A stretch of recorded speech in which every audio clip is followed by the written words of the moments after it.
Ang boses ng kapatid ko ay tumagos sa ballroom na parang kutsilyo sa murang mantikilya. Ito ang aking mabahong kapatid na babae. Walang totoong trabaho, walang kinabukasan, puro manual labor lang. 200 katao na naka-designer suits ang lumingon sa akin. Natigil ang mga champagne flute sa ere. May huminga ng malalim. At doon ako nakatayo sa aking pinakamagandang jeans at silk blouse na binili ko lalo para sa okasyong ito. Nararamdaman ang init sa pisngi habang kumakalat ang tawa sa karamihan. Si Gregorio ay nagtaas ng baso na may ngisi. Ang sarili kong kapatid sa kanyang merger celebration sa harap ng lahat ng mahalaga sa kanya. At ang pinakamasama, ngumiti ang nanay namin. Hindi malaking ngiti, yung tipid na ekspresyon lang na lagi niyang suot kapag pinapahiya ako ni Gregorio. Parang sumasang-ayon siya, pero masyadong magalang para sabihin mismo. Hayaan niyo akong magbalik tanaw. Ako si Susing Manok. 34 anyos na ako. At ayon sa pamilya ko, ako ang talunan na nagtatanim ng kanal para mabuhay. Pero may hindi nila alam. Ako ang may-ari ng Manok and Company Landscape Architecture, 47 empleyado sa 3 rehiyon. Noong nakaraang taon, umabot sa 550 milyon ang revenue namin. Ngayong taon, nakakuha kami ng 210 milyong kontrata sa lungsod para sa restoration project sa riverfront ng Maynila. 2 beses na na-feature ang company namin sa Architectural Digest ng Pilipinas. Nanalo kami ng National Design Award para sa restoration ng Rizal Park. Pero sigurado, ako lang ang mabahong kapatid na naglalaro sa lupa. Hindi ko sinabi sa pamilya ko ang kahit ano rito. Hindi ang pera, hindi ang awards, hindi ang katotohanang 235 milyon ang weekly payroll ko. Akala ko naive na makikita nila ako kung sino talaga ako ng walang presyo. Na baka, kahit papaano, mamahalin nila ang anak at kapatid nila nang hindi muna kailangang malaman ang net worth ko. Spoiler? Hindi. Si Gregorio ay 38, 4 na taon mas matanda sa akin at 400 taon mas mayabang. Nagtatrabaho siya sa finance, na sa pamilya namin ay parang naglalakad siya sa tubig. Tinawag siya ng nanay na little success story mula nang mag-intern siya sa edad na 22. Tuwing Pasko, tuwing holiday, tuwing random na Tuesday call, napupunta sa pinakabagong promotion ni Gregorio, bagong kotse, importanteng clients. At ako, si Susing nandyan pa rin sa kanyang maliit na paghahardin. Hindi paghahardin, Nay. Sinabi ko yan mga 7,000 beses. Ako ay licensed landscape architect. Nagdidisenyo ako ng outdoor spaces, namamahala ng construction projects, at nagpapatakbo ng company na may fleet ng equipment na mas mahal pa sa bahay ni Gregorio. Ang ganda niyan, anak, pero kailan ka magkakaroon ng totoong trabaho? Yung nasa loob, hindi madudumihan. Matagal ko nang tinigilan ang pagpapaliwanag. May mga laban na hindi sulit. Akala ko. 3 linggo bago ang malaking merger party niya, tinawagan ako ni Gregorio. Sabi niya, gusto niya akong naroon, na dapat ay unang red flag ko na. Hindi niya ako gustong kasama kahit saan. Ako ang nakakahiyang kamag-anak na pinagpapanggap niyang wala sa kanyang fancy networking events. Ang eksaktong sinabi niya, Sus, importante tong gabi para sa akin. Seryosong tao ang nandito. Kaya wag masyadong magkwento tungkol sa paghuhukay mo ng kanal, ha? Ayaw kong mapahiya mo ako. Dapat sinabi ko ng hindi. Dapat sinabi ko kung saan niya ilalagay ang imbitasyon. Pero ito ang fatal flaw ko. Mahal ko talaga ang kapatid ko. Sa ilalim ng yabang niya ay yung batang kasama ko magtayo ng blanket forts. Ang binatilyong nagturo sa akin mag-drive. Ang taong akala ko laging sasakay sa likod ko. Kaya sinabi ko oo dahil mukhang glutton ako sa punishment. 3 araw akong naghanap ng tamang damit. Hindi masyadong magarbong, baka tawanan ako ni Gregorio na trying hard. Hindi masyadong casual, baka maging slab naman. Nagsettle ako sa maitim na jeans, cream silk blouse, at yung iisang heels na hindi nakakaiyak pagkatapos ng 20 minuto. Pagpasok ko sa ballroom, may pag-asa pa ako. Baka iba ito. Baka maayos niya akong ipakilala at makapag-usap ako ng normal sa normal na tao na hindi agad akong hinusgahan na walang kwenta. Tapos nakita ko ang venue at halos matawa ako ng malakas. Ang Grand Manila Hotel, particular ang bagong renovated Grand Manila Hotel, na may award-winning outdoor terrace, sustainable garden features, at custom water installation. Dapat alam ko, dahil ang company ko ang nagdisenyo at nagtayo nito lahat.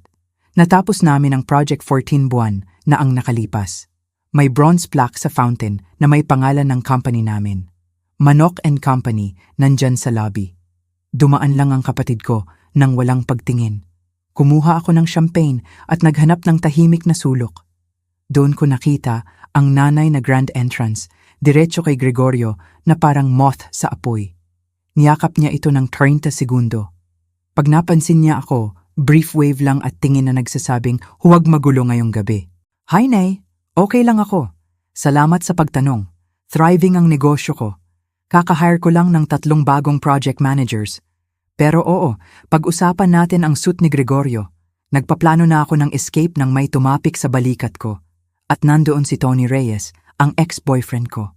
Yung dumampot sa akin 8 taon na ang nakalipas dahil walang patutunguhan ang pag-aalaga mo sa damuhan na yan. Yung nagsabing wala akong ambition at hindi ako magiging kahit ano. Nagpa-hair transplant na siya mula noong huli ko siyang makita.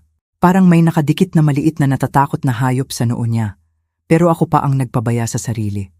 Susing, sabi niya, parang matagal na kaming magkaibigan, imbes na ex na hindi nag-usap sa loob ng dekada. Wow, pareho ka pa rin. Salamat, Tony. Ikaw iba na. Sobrang iba. Parang ibang hairline na. Hindi niya nakuha ang sarcasm. Hindi niya talaga nakuha. Lumalabas na si Tony ay potential investor ni Gregorio. Siyempre, dahil hindi pa sapat ang gabi na ito bilang disaster.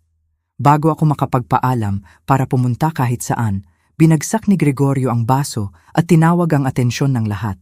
Hinila niya ako palapit gamit ang isang braso, malaking fake smile sa mukha, tapos sinabi niya, "Lahat, gusto kong ipakilala ang pamilya ko.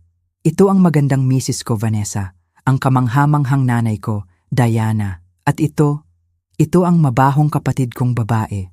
Walang totoong trabaho, walang kinabukasan, manual laborer lang." Sumabog ang tawa sa kwarto, ngumiti ang nanay. Sumabog ang champagne sa ilong ni Tony na tanging satisfying moment ng buong gabi. At nakatayo ako roon, natulala, iniisip kung paano ko nagastos ang 3.4 taon sa pagmamahal sa mga taong hindi man lang makapagkunwari ng respeto. Pero ito ang tungkol sa pagiging underestimated sa buong buhay. Natututo kang manood, natututo kang maghintay, at napapansin mo ang mga bagay na hindi napapansin ng iba. Tulad ng paraan ni Gregorio na laging tumitingin sa cellphone na halos hindi maitago ang gulat. Yung ngiti niya hindi umabot sa mata. Yung pag-inom niya ng 3 baso ng champagne sa loob ng 20 minuto. May mali. At may isang matandang lalaki sa sulok na napansin din yon. Hindi siya tumawa sa biro ni Gregorio. Pinapanood niya ang kapatid ko na parang lawin na nakakita ng biktima. Nagkatinginan kami sa buong kwarto. Bahagya niyang itinaas ang baso sa akin. Wala akong kaalam kung sino siya, pero malapit ko nang malaman. Bago tayo magpatuloy, kung nag-e-enjoy kayo sa kwentong ito, mag-subscribe kayo at sabihin sa comments kung saan kayo nanonood at anong oras doon. Nakikita ko lahat. Salamat sa suporta nyo. Ngayon, saan ba ako? Oo, nakatayo sa gitna ng personal nightmare ko. Habang 200 estranghero ang tumatawa sa akin, nagpapatuloy ang party na parang walang nangyari dahil sa kanila wala nga. Biro lang ni Gregorio, nakalimutan na. Networking entertainment lang, pero nararamdaman ko pa rin ang echo nito sa dibdib ko, yung familiar na bigat ng pagiging family disappointment. Biglang lumitaw si Vanessa sa tabi ko na parang designer dress na aswang, naaamoy ang sugatan. Ang hipag ko ay perpekto sa sining ng papuri na insulto talaga.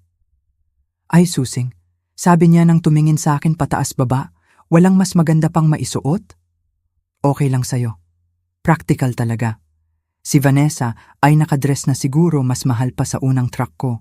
Blonde hair na inayos sa komplikadong updo na nangangailangan ng 3 oras sa parlor. Parang lumabas siya sa magazine na tinatawag ng mga babaeng nag-asawa para sa pera monthly. Salamat Vanessa, gusto ko ang damit mo. Sobrang sikip. Hindi niya malaman kung seryoso ako o hindi. Si Vanessa hindi talaga makabasa sa akin na isa sa pinakamalaking tagumpay ko. Ang susunod na oras ay masterclass sa social torture. Laging sumusulpot si Tony kahit saan pumunta ako, may condescending comments tungkol sa pagpalit ng career bago huli na. 2 beses akong kinorner ng nanay para ipaalala na kinakabahan si Gregorio at dapat suportahan ko imbes na magmukmok sa sulok. At si Gregorio mismo nagparada sa buong kwarto na parang peacock na natuklasan ang sikreto ng eternal smugness. Pero patuloy akong nanonood at napapansin ang mga bagay. Flashy pero vague ang investor presentation ni Gregorio. Maraming pangako tungkol sa growth at opportunities. Kakaunti ang aktwal na numero. Ang executives mula sa merging company ay mukhang polished at confident. Pero nagpapalitan sila ng tingin tuwing nagsasalita si Gregorio. Yung tingin na nagsasabing, naririnig mo rin ba to? Alam ko ang negosyo. Hindi ka magbuo ng 600 milyong company nang hindi natututo magbasa ng kwarto. At ang kwartong ito ay binabasa si Gregorio bilang taong masyadong nagsusumikap magbenta. Doon ko nakita sila. Nakaupo ang tatay ko sa upuan malapit sa bintana, mukhang mas maliit kaysa naalala ko. Kailan ba pumayat ng ganito si tatay? 72 anyos na siya, pero palaging mukhang malakas, capable, eternal tulad ng mga tatay. Ngayon mukhang pagod, nalilito. Lumuluwag ang suit sa kanya na parang sa iba. Nakaupo ang nanay sa kanya at nagsasalita sa matalim na bulong kapag inis. Tumango lang si tatay. Hindi talagang nakikipag-engage. Naglakad ako palapit nang harangin ako ni Gregorio. Hoy, wag muna. Bulong niya. Okay lang si tatay. Wag magdulot ng eksena. Hindi ako gumagawa ng eksena. Gusto ko lang batiin si tatay mamaya. Kailangan magmingle ka. Akala ni Tony magiging magandang contact ka para sa lower tier clients niya. Maliit na landscaping jobs, ganon. Mabuti yon para sa resume mo. Literal na may-ari ako ng company, Gregorio. May resume ako. May laman yon. Kinawayan niya ang kamay ng dismissive. Alam mo ang ibig sabihin. Totoong experience. Huwag kang maging difficult. Pinayagan ko siyang ihatid ako palayo dahil natulala ako sa pagtatalo. Maliit na landscaping jobs, lower tier clients. Ang company ko kakagawa lang ng project sa mansion ng gobernador. Pero sige, simulan natin sa maliit. Naghihintay si Tony na may hair transplant smile. Nagsimula siyang magmonolog tungkol sa investment philosophy habang kinakalkula ko kung ilang portfolio niya ang mabibili ko outright. Sagot, karamihan. Alam mo, Susing, sabi niya, yumuyo ko na parang nagbabahagi ng sikreto. Alam ko palagi na may potential ka. Kailangan mo lang ng direksyon. Kung nanatili ka sa akin, matutulungan kitang maging isang bagay. Naging isang bagay ako nang wala ka, Tony. Yon ang punto. Tumawa siya na parang nagbibiro ako. Lagi yan problema mo. Walang sense kung ano ang kaya mong marating sa tamang guidance. Sasabihin ko na sana kung saan niya ilalagay ang guidance nang marinig ko ang boses ni Vanessa na tumaas sa karamihan. Kagrupo niya ang mga babae malapit sa bar at hindi siya tahimik. Ay, si Susing. Matamis siya, medyo simple. Naghuhukay siya ng butas para mabuhay. Sinasabi ko kay Gregorio na tulungan siya maghanap ng totoong career. Pero alam mo naman ang pamilya, hindi mo mapipili. Tumawa ang mga babae. Magalang, social laughter, yung sumasang-ayon ng hindi nagko-commit. Kasama roon ang nanay ko. Hindi siya tumawa, pero hindi rin niya ako ipinagtanggol. Tumikim lang siya ng wine at tinitigan ng kisame na parang pinakamagandang arkitektura na nakita niya. May nabasag sa loob ko. Hindi na bali. Marami na akong practice para doon. Pero nabasag na parang yelo bago bumigay. Kailangan ko ng hangin. Lumabas ako sa terrace. Ang terrace ko. Yung dinisenyo ng company ko. Malamig ang hangin sa gabi at naamoy ko ang sampagita na itinanim namin sa raised beds. Lahat doon ay gawa ko, paningin ko, tagumpay ko, at walang nakakaalam sa loob. Doon pumasok ang matandang lalaki kanina. Matangkad siya, siguro late 60s, pilak ang buhok at yung mamahaling casual na nagsasabing, hindi na kailangang mag-effort pa. Siguro mas mahal pa ang relo niya kaysa sa unang 3 taon ng kita ng negosyo ko. Maganda ang gawa rito, sabi niya, tumango sa garden beds, lalo na ang water feature. Napaka-sophisticated na disenyo. Salamat. Ngumiti siya. Ginawa mo to, di ba? Ang terrace na to, nakilala ko ang style mula sa Rizal Park. Napakurap ako. Paano mo nalaman ang Rizal Park? Dahil nagbabasa ako at dahil nanalo ang project mo ng National Design Award noong nakaraang taon. May magandang article sa Architectural Digest. Susing Manok, founder ng Manok & Company. Inabot niya ang kamay. Warren Bautista. Nag-shake ako, nalilito pa rin. Dapat kilala kita? Siguro hindi. Retired na ako, 40 taon sa investment banking. Kilala ko ang tipo ng kapatid mo. Tumawa siya ng mahina. Kilala ko rin ang company niya. Humigpit ang tiyan ko. Ano ang ibig mong sabihin? Tumingin si Warren sa salamin pabalik kung saan nagwo-work the room si Gregorio. Yung sobrang bright ng ngiti. Sa gulo ang kapatid mo, sabi ni Warren, ng mahina. Under federal investigation ang company niya. Securities fraud. Ang merger na ipinagdiriwang niya ngayon, hindi promotion. Escape hatch yan. Sinusubukan niyang tumalon bago malaman ng publiko. Naramdaman kong gumalaw ang lupa sa ilalim ko. Imposible yan. Si Gregorio ang golden child, ang success story. Magiliw pero seryoso ang ekspresyon ni Warren.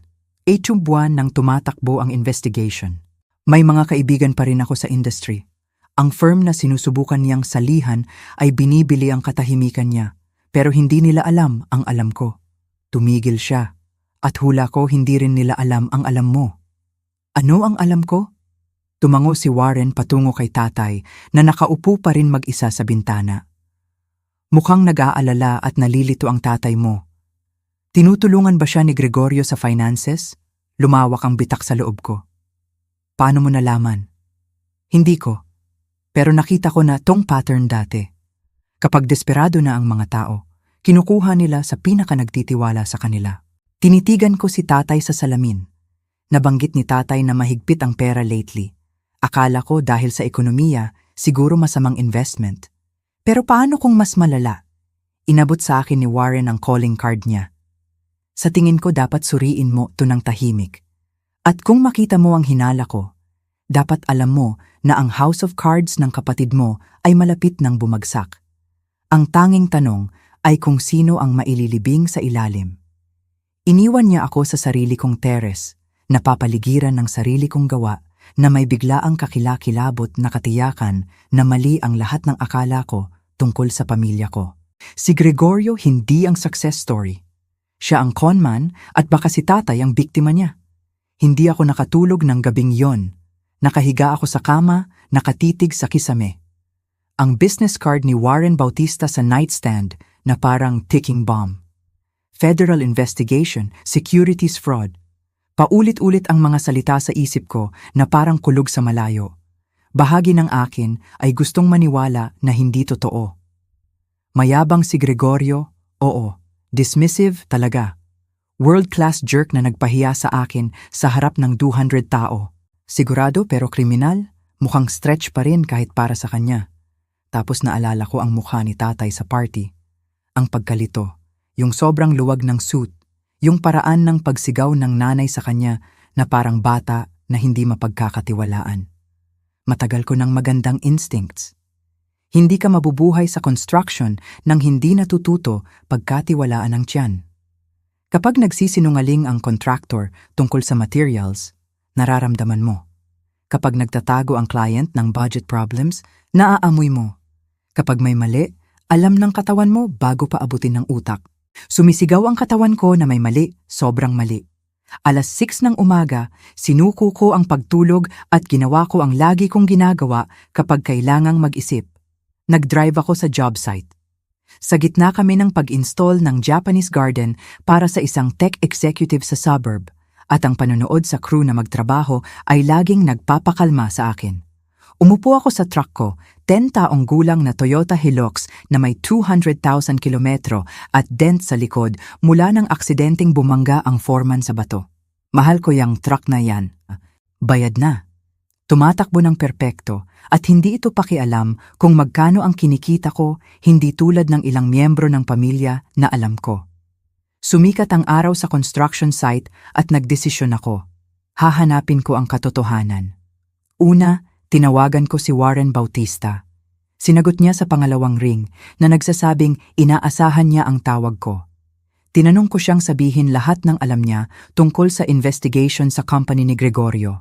45 minuto ang usapan. Maingat si Warren na magbahagi lang ng technically public o common knowledge sa financial circles, pero sapat na. Nagluluto ng books ang firm ni Gregorio sa loob ng maraming taon. Nagpapalaki ng returns, nagtatago ng losses, naglilipat ng pera para takpan ng gaps. Halos 1 taon nang binubuo ng SEC ang case. Hindi lang trabaho ang mawawala kay Gregorio. Posibleng criminal charges. Pero inamin din ni Warren na hindi niya alam lahat. Ang family stuff, personal finances, lampas na sa saklaw ko. Pero alam ko ang pattern, Susing. Kapag nagsimulang maramdaman ng mga lalaking ang pressure, naghahanap sila ng lifeboats. At kadalasan sa mga taong pinaka-nagtitiwala sa kanila, tulad ng tatay natin. Nagpasalamat ako kay Warren at binaba.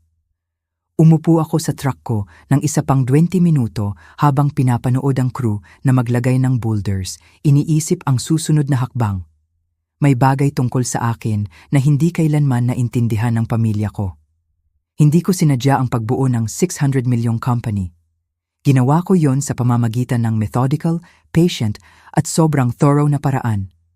Kapag gumagawa ako ng project, pinaplano ko ang bawat detalye. Kapag nahaharap sa problema, nangongolekta ako ng impormasyon bago kumilos. Kapag magdedesisyon, siguradong may ebidensya. Ginugol ni Gregorio ang buong buhay niya sa pag-underestimate sa akin. Akala niya ako ang tanga na kapatid na nalaki sa maliit na negosyo. Wala siyang kaalam kung ano ang darating. Step 1. Reconnaissance.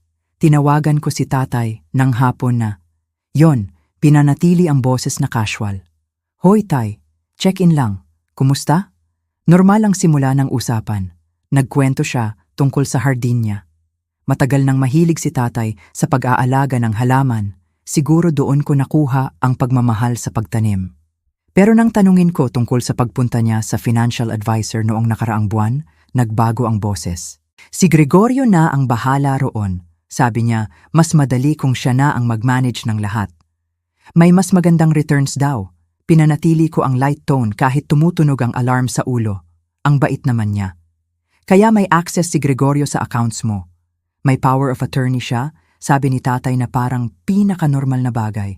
Pinilit ng nanay mo. Sabi niya, matanda na ako para sa complicated stuff. Power of attorney.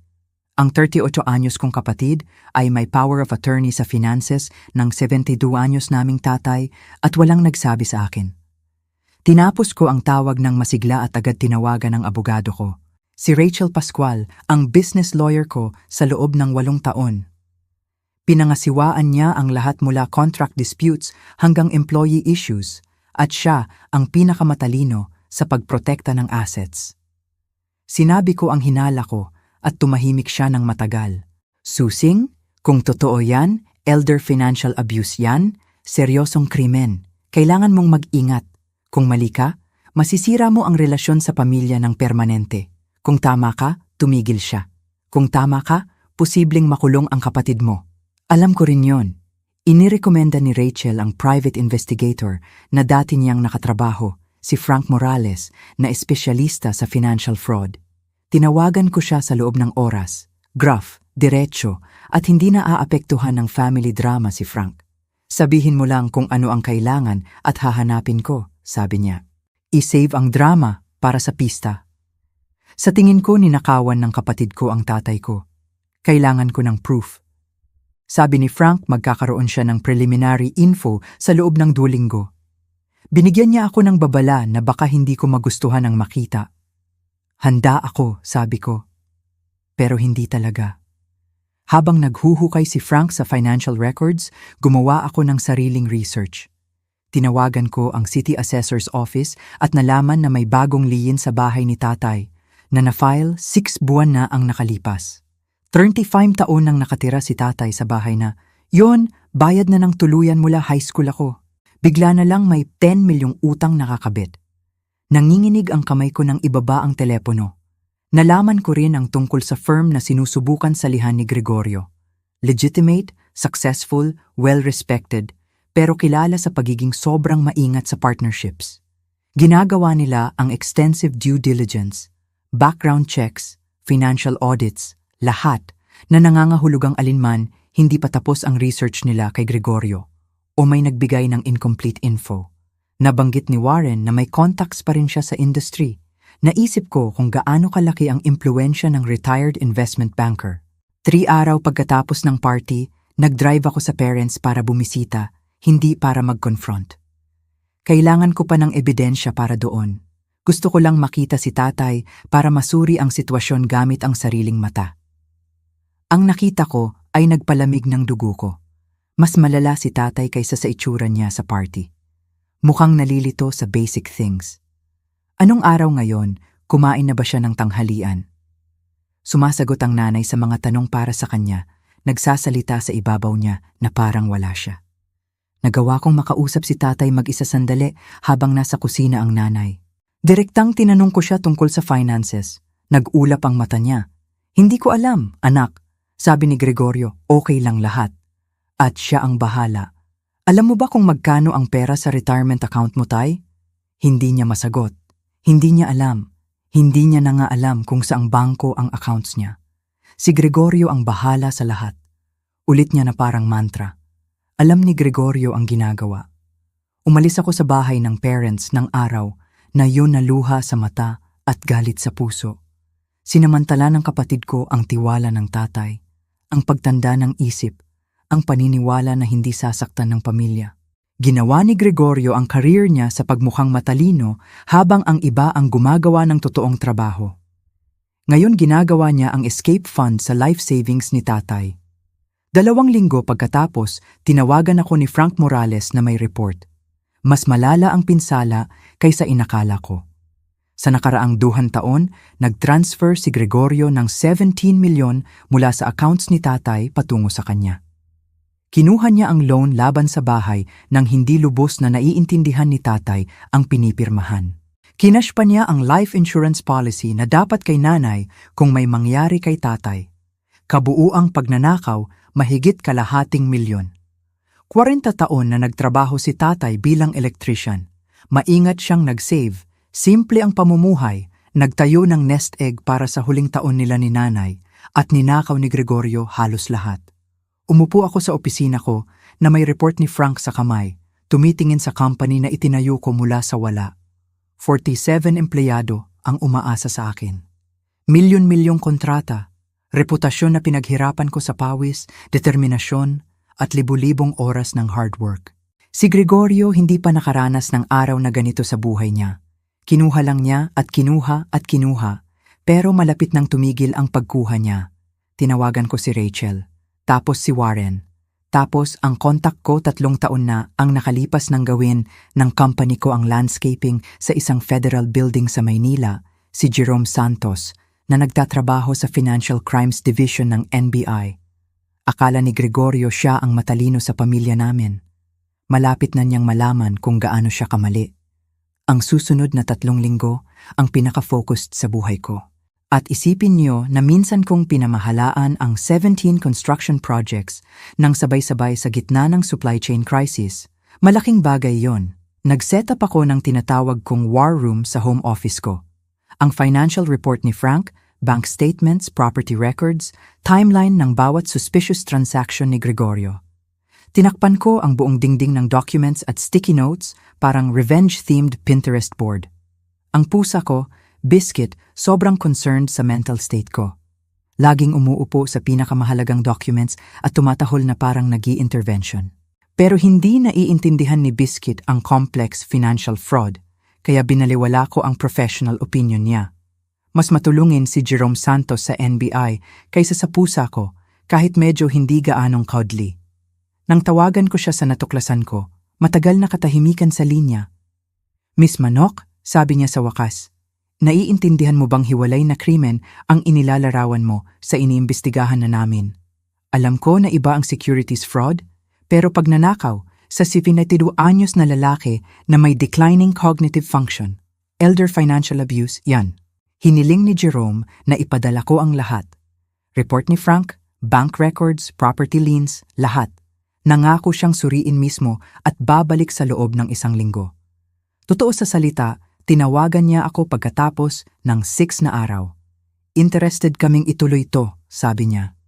Ang elder abuse charges ay state level, pero dahil overlap sa federal investigation namin, makaka-coordinate kami. Pero kailangan nating gawin to ng maingat. Person of interest na ang kapatid mo sa case namin. Kung matakot siya at tumakas, matatalo natin lahat. Ano ang kailangan niyo sa akin? Ipinaliwanag ni Jerome na buwan na nilang binubuo ang case laban sa company ni Gregorio. May ebidensya sila ng securities fraud, falsified reports, at misappropriated client funds. Hindi si Gregorio ang mastermind.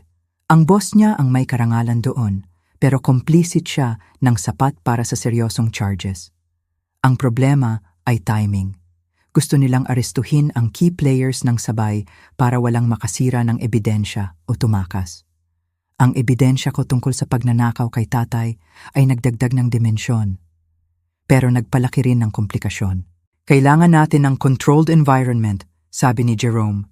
Sa lugar na alam nating nandyan siya, sa lugar na makaka-coordinate tayo sa local authorities. Doon ko naalala ang announcement ni Gregorio sa party. Nagplano siya ng family dinner sa upscale restaurant sa susunod na buwan, celebration ng merger na may presence ng new business partners. Paano kung sabihin ko sa'yo kung saan eksakto siya? Sabi ko. Sa specific na gabi, napapaligiran ng mga taong sinusubukan niyang impresyon. Tumahimik si Jerome sandali, tapos sabi niya, sabihin mo pa. Sa susunod na 2 linggo, naging pinaka-supportive na kapatid sa mundo. Tinawagan ko si Gregorio para batiin sa merger. Nagpadala ako ng bulaklak kay Vanessa na may note na sobrang saya ko para sa kanila. Tinawagan ko pa ang nanay at sinuggest na magsama-sama tayo para ipagdiwang ng maayos ang tagumpay ni Gregorio. Nagduda muna ang nanay. Kailan ka pa nagmalasakit sa career ni Gregorio? Iniisip ko ang sinabi mo. Sabi ko, halos mabilaukan sa sariling salita tungkol sa pagiging supportive, pagpapahalaga sa accomplishments ni Gregorio. Gusto kong subukan ng mas mahusay. Halos matunaw ang nanay sa telepono. Ay, Susing, ang mature mo naman. Matutuwa si Gregorio. Matuwa nga si Gregorio. Sobrang matuwa na siya mismo ang tumawag na hindi nangyari sa loob ng mga 3 taon. Susing, ang ganda nito, sabi niya. Talagang maganda. Salamat at sa wakas nagbago ka na rin. Mahalaga tong dinner. Nandito ang new partners ko. Kailangan maganda ang impression ng pamilya. Magiging best behavior ako.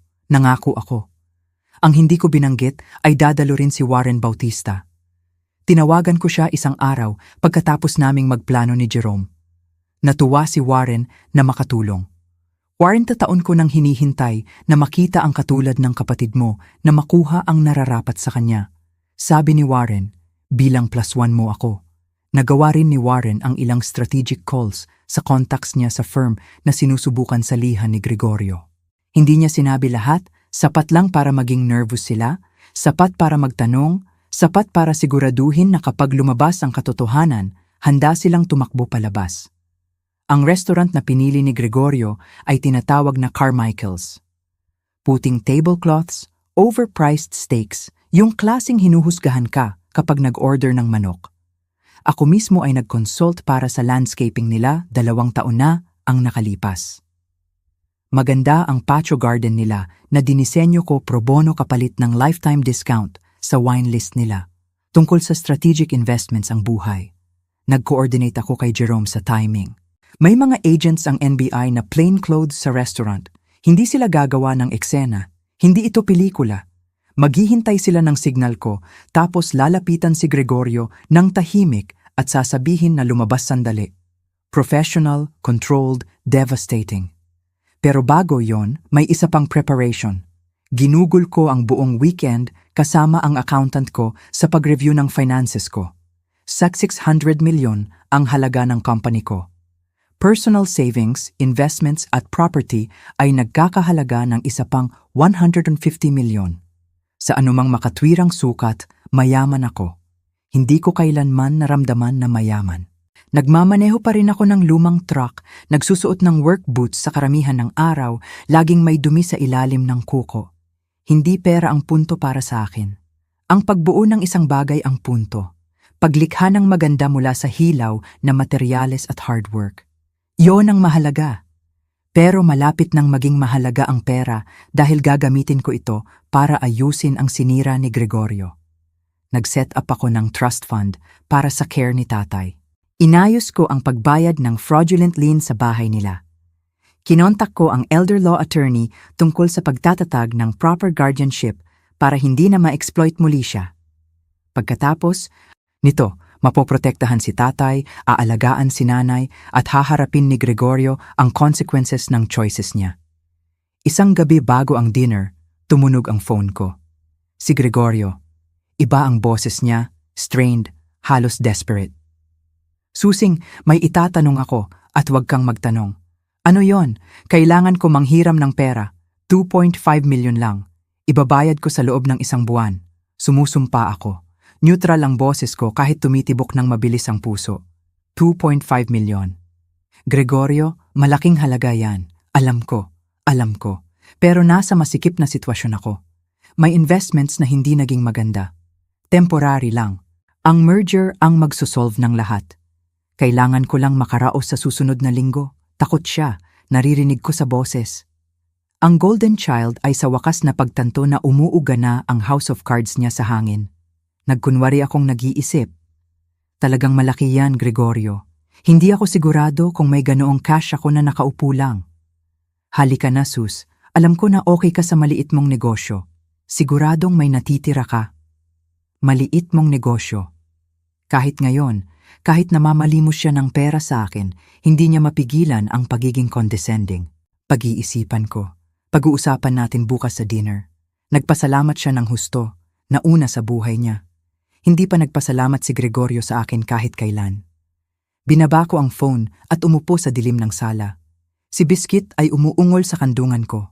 Bukas magbabago ang lahat. Akala ni Gregorio supportive family dinner at 2.5 milyong utang mula sa mabahong kapatid niya. Ang matatanggap niya ay ang katapusan ng lahat ng itinayo niya sa kasinungalingan. Kinamot ko si Biscuit sa likod ng tainga. Alam mo ba, Pus? Ang revenge talaga ay pinakamasarap sa restaurant na may lifetime wine discount. Walang sagot si Biscuit. Mas tagapakinig siya kaysa tagapagsalita. Maganda ang Carmichael's ng gabing yon. Malambot na ilaw, sariwang bulaklak sa bawat mesa, mahinang ugong ng mamahaling usapan. Sinuot ko ang pinakamagandang damit ko, simple navy blue na binili ko para sa Industry Awards 2 taon na ang nakalipas. Heels na hindi nakakaiyak. Totoong alahas. Hindi man lang napansin ni Gregorio. Susing, nandito ka na, sabi niya pagpasok ko. Iniskan na ang kwarto para sa mas mahalagang makakausap. Okay, ang itsura mo. May naisip ka na ba sa pinag-usapan natin? Pag-uusapan natin mamaya. Pagkatapos ng dinner, wag muna gawing tungkol sa pera. Halos manginig siya sa frustration pero pinilit ang ngiti. Tama. Pamilya muna. Punong-puno na ang private dining room. Ang new partners ni Gregorio mula sa merger firm. 2 polished executives na sina Richard at Sandra na mukhang ginawa sa laboratory para sa maximum corporate blandness. Si Vanessa, kumikinang sa damit na siguro mas mahal pa sa unang taon ng revenue ko. Nanay, regal sa disapproval. Tatay, mukhang nalilito pero masaya na kasama. At si Tony, syempre nandyan si Tony, hinahabol pa rin ang coattails ni Gregorio. May unfortunate hair transplant pa rin. Naniniwala pa rin siya ang pinakamatalino sa kwarto. Dire-diretso siya sa akin. Susing, wow, ang ganda mo ngayon. Halos hindi kita nakilala nang walang dumi. Salamat, Tony. Halos hindi rin kita nakilala dahil sa buhok. Hinawakan niya ang ulo ng self-conscious. Bagong treatment. Very cutting edge. Talagang may something. Sumang-ayon ako. Kung nag-e-enjoy kayo sa kwento, mag-like at mag-subscribe sandali. Malaking bagay ang suporta nyo at nakakatulong ito para marami pang makakita ng mga kwentong ito. Salamat mula sa puso. Ngayon, balik sa moment na hinintay ko. Dumating si Warren Bautista sa tamang oras, distinguished sa charcoal suit. Nag-shake hands siya kina Richard at Sandra na malinaw na nakikilala ang pangalan at reputasyon niya. Nanlaki ang mata nila. Warren Bautista? Sabi ni Richard. Hindi ko alam na dadalo ka. Ngumiti ng maayos si Warren. Matandang kaibigan ako ng pamilya Manok. Inimbitahan ako ni Susing. Nagdaan sa maraming kulay ang mukha ni Gregorio. Hindi niya alam na kilala ko si Warren. Lalong hindi niya inaasahan na mag-iimbita ko ng industry royalty sa dinner niya. Maganda yan, sabi ni Gregorio. Mas marami, mas masaya. Umupo kami, ibinuhos ang wine, dumating ang appetizers, tumayo si Gregorio para sa toast. Salamat sa pagdalo niyo ngayong gabi, simula niya yung familiar na smug smile na nakapako. Ang merger na to ang lahat ng pinaghirapan ko. Bagong chapter, pagkakataon para patunayan na ang hard work at smart decisions ay laging nagbabayad. Kinaway niya ang paligid ng mesa. Napapaligiran ako ng pinakamahalagang tao. Ang magandang misis ko, ang kamangha-manghang nanay ko, ang new partners na hahantong sa atin sa incredible success. Tumigil siya, tumingin sa akin. At kahit ang kapatid ko na sa wakas ay natututo ng pahalagahan ang totoong tagumpay. May mga gumagamit ng kamay, may mga gumagamit ng isip. Lagi kong pinaniniwalaan na mas mahalaga ang isip. Magalang natawa sa mesa. Ngumiti ng malaki ang nanay. Mukhang nalilito si tatay. Ngumisi si Vanessa at si Tony. Kumindat pa siya sa akin na parang nagbabahagi kami ng biro sa aking gastos. Ngumiti ako ng mahinahon at tumikim ng wine. Nagpatuloy si Gregorio sa self-congratulatory speech ng isa pang 5 minuto. Confident ang boses, pero napansin ko ang bahagyang pagyanig ng kamay. Nagpapalitan ng tingin ang merger partners. Pinapanood ni Warren ang lahat na may patient attention ng taong nakakita na ng ganitong palabas. Sa wakas, itinaas ni Gregorio ang baso. Sa kinabukasan. Sumunod ang lahat. Doon nilinis ni Warren ang lalamunan. Bago natin inumin yan, sabi niya, tumayo ng dahan-dahan. Sa tingin ko may dapat makita ang new partners mo. Inilabas niya ang folder mula sa briefcase at inilapag sa mesa kay Richard at Sandra. Namutla si Gregorio.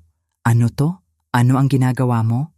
Mahinahon, halos magiliw ang boses ni Warren. Resulta ito ng preliminary audit na hiniling ng tahimik ng new partners mo noong nakaraang linggo pagkatapos kong mungkahi na tingnan nila ng mabuti ang books. Binuksan ni Richard ang folder. Mula curious hanggang horrified ang ekspresyon niya sa loob ng 3 segundo. Gregorio, sabi niya ng dahan-dahan. Ano to? Hindi tugma ang numbers sa ipinakita mo sa amin. Ang irregularities na to. Mali lang yan, sabi ni Gregorio. Tumaas ang boses. Mga lumang figures yan. Iba na ang current situation. Binabasa ni Sandra sa balikat ni Richard. Ipinapakita nito ang systematic falsification pabalik ng 3 taon. May SEC violations kahit saan. Tahimik ang kwarto. Bawat mata kay Gregorio. At tumunog ang phone niya. Hinawakan niya ito na parang lumulunod na hinahagilap ang life preserver. Hello? Namutla ang muka. Ano? Nandyan sa bahay? Anong warrant? Tumingala siya ng gulat na gulat. At doon niya napansin ang 2 taong tahimik na pumasok sa dining room. Lalaki at babae, professional, kalmado, nakasuits na sumisigaw ng federal government. Gregorio Manok, sabi ng lalaki, ako si Agent Santos ng NBI. May ilang tanong kami tungkol sa financial fraud at misappropriation of funds. Sasama ka sa amin. Bumuka at sumara ang bibig ni Gregorio na parang isda. Baliw to. Wala akong ginawang mali. Inilabas ng babaeng agent ang document. May warrant din kami kaugnay ng elder financial abuse, partikular ang unauthorized transfer ng funds mula sa accounts ni Harold Manok, ang tatay mo. Tumingala si tatay sa pagkakarinig ng pangalan. Ano? Ano ang nangyayari? Frozen ang mukha ng nanay. Tahimik na si Vanessa, nakasabit ang champagne glass sa kalahati, papunta sa labi. Tumalikod si Gregorio sa akin, nag-aapoy ang mata. Ikaw ang gumawa nito. Tumayo ako ng dahan-dahan, pinaplantsa ang damit. Hindi, Gregorio, ikaw ang gumawa nito. Ginawa ko lang siguradong malaman ng lahat. Kinadress ko ang mesa, pinanatili ang matatag na boses. Ang kapatid ko ay nagnakaw ng mahigit 17 milyon mula sa tatay natin sa loob ng 2 taon. Kumuha siya ng loans laban sa bahay ni tatay nang walang informed consent. Sinamantala niya ang tiwala at declining health ni tatay para punduhan ang lifestyle habang gumuho ang company niya. Tumingin ako kina Richard at Sandra. Ang merger nyo ay gagawin kayong accessories sa fraud niya. Ginawan kayo ng pabor ni Warren. Tumingin ako sa nanay. Inilagay mo siya sa charge ng finances ni tatay dahil akala mo siya ang successful. Akala mo, ako lang ang mabahong kapatid na walang totoong trabaho. At sa wakas, tumingin ako kay Gregorio. May company ako na nagkakahalaga ng 600 milyon. May 47 empleyado. Kakasign ko lang ng kontrata sa lungsod na 210 milyon. Na-feature ako sa Architectural Digest. Nanalo ako ng National Design Award. At hindi ko sinabi sa'yo dahil gusto ko mahalin mo ako kung sino ako, hindi kung ano ang halaga ko. Tahimik na tahimik ang kwarto. Pero hindi nyo ginawa, tuloy ko. Pinahiya mo ako. Binalewala mo ako. At pinakamasama, ninakaw mo sa lalaking nagtrabaho ng 40 taon para mabigyan tayo ng magandang buhay. Nagmukmuk ang mukha ni Gregorio. Susing, pakiusap, tulungan mo ako.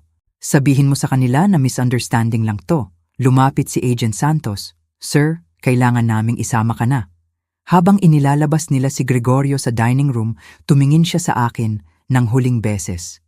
Wala na ang golden child mask. Maliit na lang, takot, pathetic. Walang satisfaction, walang triumph ang naramdaman ko, malalim na pagod na kalungkutan lang. Pero may iba pa, kaluwagan. Dahil sa wakas, pagkatapos ng 38 taon, lumabas ang katotohanan. Biglang tumayo si Vanessa, halos mabuwal ang upuan. Kinuha niya ang phone at nagsimulang mag-dial. Kailangan ko ng lawyer, sabi niya habang tumatakbo palabas. At divorce attorney. Nakaupo si Tony na nanlalaki ang bibig. Halos na-invest niya ang pera kay Gregorio. Halos nakatali siya sa federal criminal. Tumingin siya sa akin na parang unang beses niya akong nakita. Totoo bang may 600 milyong company ka? Paalam Tony. Lumapit ako kay tatay at hinawakan ng kamay. Tumingala siya sa akin na may luha. Susing, bulong niya. Pasensya na. Hindi ko alam. Nagtiwala ako sa kanya. Alam ko tay, hindi kasalanan mo. Ako na ang bahala sa lahat ngayon. Pinisil niya ang kamay ko, ikaw palagi ang mabuti. Dapat nakita ko yon. Umupo kami roon habang nagkakagulo sa paligid. Umiiyak ang nanay. Nagtatawagan sina Richard at Sandra. Tahimik na tinatapos ni Warren ang wine na may hangin ng taong nakakita ng maraming bumagsak na empires.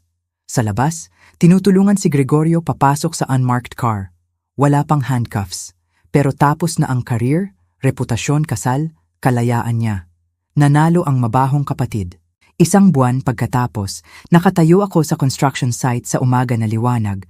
Pinapanood ang crew na i-install ang final water feature para sa Downtown Riverfront Project sa Maynila. Amoy lupa at posibilidad ang hangin. Madumi ang boots ko, marumi ang kamay, at hindi pa ako nakaramdam ng ganito kasarili. Ang pag-aresto kay Gregorio ay nasa local news, kahit tinanggihan ko ang lahat ng interview requests. Nagpapatuloy ang federal charges para sa securities fraud kasabay ng state charges para sa elder financial abuse. Frozen ang assets niya. Bumagsak ng tuluyan ang dating company, patay ang merger. Nag-file ng divorce si Vanessa 48 oras pagkatapos ng dinner. Narinig ko na nakikipag-date na siya sa isa sa divorce attorneys niya. May mga taong talagang lumalagapag sa paa.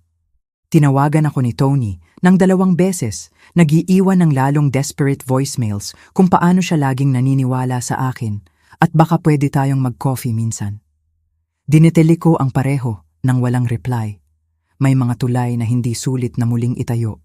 Mas sulit na panoorin silang masunog mula sa ligtas na distansya na may magandang baso ng wine. Ang perang ninakaw ni Gregorio kay tatay ay binabawi sa legal process. Pero hindi ako naghintay.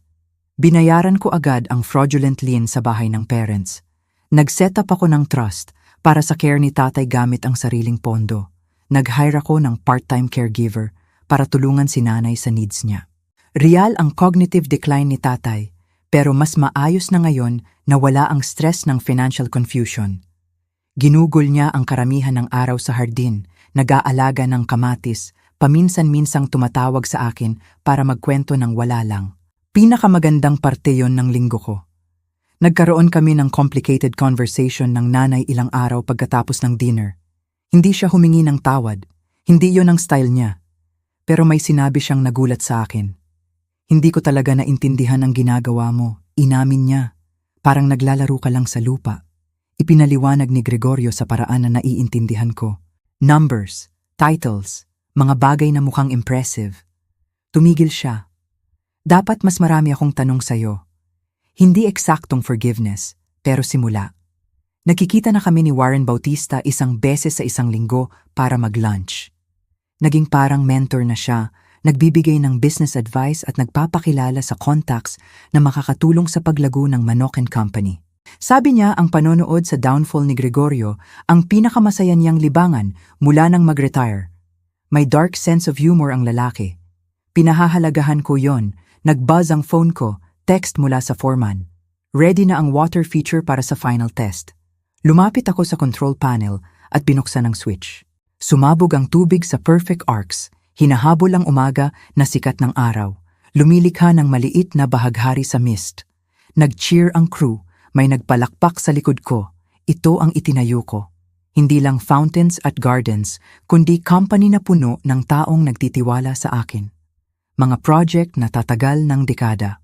Kagandahang nilikha mula sa hilaw na materyales, hard work at matigas na determinasyon. Ginugol ni Gregorio ang career niya sa paglilipat ng pera sa spreadsheets, walang nilikha, walang itinayo, walang tinulungan. At sa huli, nawala niya ang lahat. Ginugol ko ang career ko sa pagkakaroon ng dumi sa kuko, paglikha ng spaces na nagdudulot ng saya, pagbuo ng totoong bagay, at sa huli, mayroon ako ng lahat ng mahalaga. Tumunog ang phone ko. Bagong client na gustong pag-usapan ng 150 milyong commercial project. Tumingin ako sa maduming boots, sa calloused hands, sa crew na nagdiriwang ng isa pang successful installation. May mga taong masyadong tumitingin pababa sa iba, hindi napapansin na nakatayo sila sa quicksand. Sinagot ko ang tawag na may ngiti, susing manok ito. Paano ko matutulungan kayo? Salamat sa panonood. Marami pang gripping stories ang nasa screen nyo na. I-click ang isa ngayon at huwag palampasin ang pinakamaganda. Magugustuhan nyo. Kita-kits sa susunod.